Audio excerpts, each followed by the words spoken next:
shows بھی رات نمے کی دیا سے چیک کرو کی میں اچھے لگتے پہن جے کو شوز ساکس بھی نمے کی دے سے اے بھی شوز پا کے دے دیکھو کی میں لگتا ہے کمنٹ سے دسائے لازمی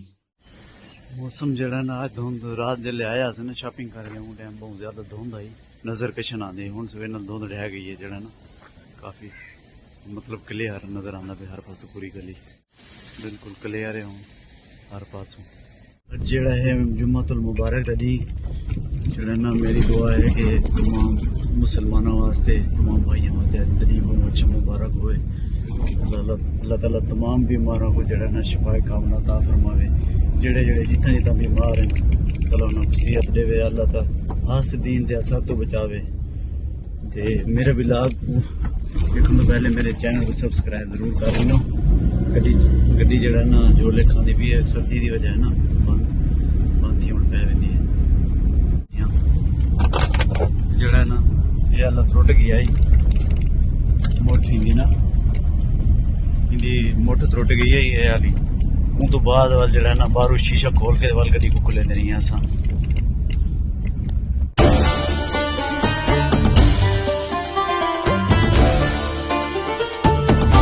دفتر پہنچے دا دفتر دے جڑا نا تالا لگا پہ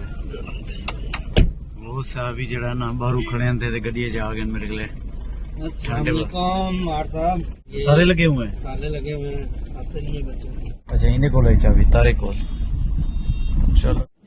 ناشتہ سارا آگے سی روٹین تو پتہ ہی ہے سارا ہی ہوئی ہوندے سویر نال ناشتہ روٹین دے وچ روز ناشتہ سارا اج کو ناشتہ کرنے پے تا کدے سے کر تے کل جڑا نا میں بیٹھا می تھی ساری یہ آفیشل نا ویس کوٹ جڑا ہے آفیشل اساں پا کے باونا ہوندے آفس دے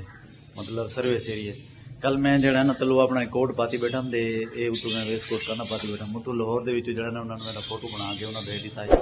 جڑا نا میرے کو انہوں نے ایکسپلینیشن دینی پے گی اج کل میں بیا جگاڑ سوچے میں تلو وہ چا پاتی تو جڑا نا ویس کوٹ چا پاتے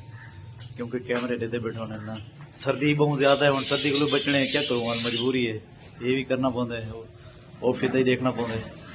اب زمینیں ہو گئی ہیں ختم اب جو ہے نا ٹک ٹاک پہ کما رہے ہیں کہہ رہے مجھے پہلے کیوں نہیں پتا چلا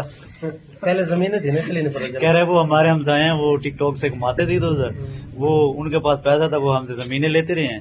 اب جو ہے نا اس نے ہمیں اب گر دی ہے میں نے کہا وہ پہلے تجھے گر دے دیتا تو وہ زمینیں کیسے کرے اور سی جیڑی آج کل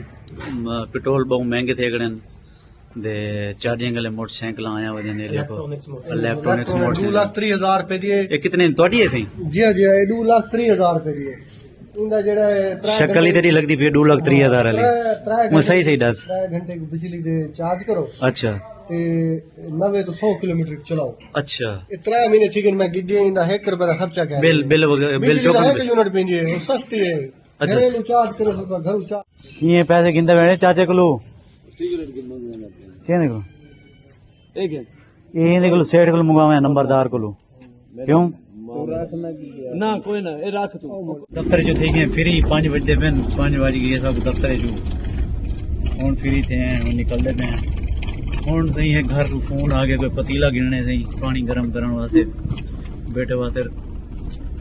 فیڈر کو گرم کرنے پانی پانی کرنے واسطے گننا پتیلا صحیح کیا کیا کام کرنے کو انسان کو نا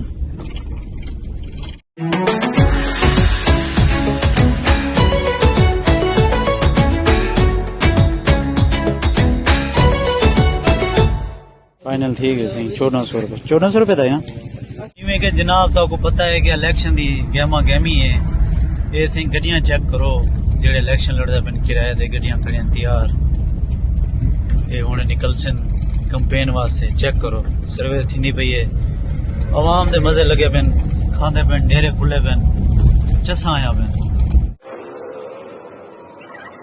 تے ان تو بعد پیناڈول ڈراپس کیتے بیٹے واسطے بخار ہے اندر واسطے ڈراپس کیتے ان تو بعد ہوں بہت تھکے ودے ہیں بہت حالت بری ہوں اج دے ولاگ دا اینڈ کرے سوں زندگی بخیر تو کل ولاگ نواں سٹارٹ کرے سوں تو ملاقات کسی میرے چینل کو سبسکرائب کرے سو کمنٹس کرے سو لائک کرے سو مہربانی